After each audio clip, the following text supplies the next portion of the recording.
السلام عليكم ورحمة الله وبركاته. النهاردة ان شاء الله يا بنات هنعمل شوية رز بسمتي، شوية رز بسمتي على اصوله وعلى تكاته وحركاته وطعم كده. بصي تحفة.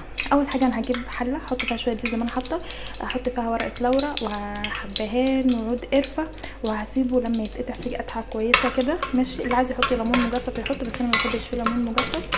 بعد كده انا غاسله الرز معايا غسله كويسه ومصفيه، هجيبه واحطه على الزيت يتشوح معايا تشويحه حلوه.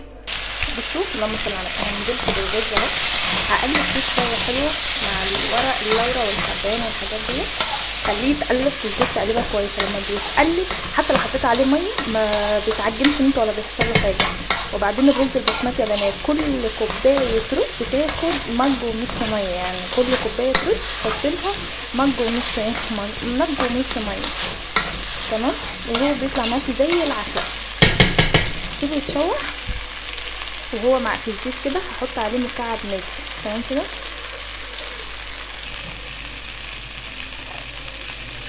نزلت عليه بقى بالبهار بتاع الرز البسمتي، نزلت عليه ببهار الرز البسمتي.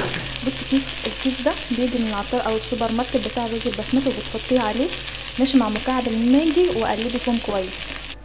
بصوا انا حطيت عليه شوربه، كل كوبايه رز بتاخد كوبايتين شوربه او كوبايه ونص شوربه، يعني كل كوبايه رز بس بعد يعني ما شوحته شويه في الزيت كل كوبايه رز بتاخد كوبايه ونص شوربه. بغطي عليه بقى واسيبه يستوي.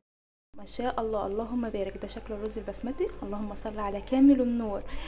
بصوا بسم الله ما شاء الله، وبألف هنا وشفا يا رب على قلبكم. ولو عجبكم الفيديو ما تنسوش تعملوا لايك وشير واشتراك للقناه عشان يوصلكم كل جديد.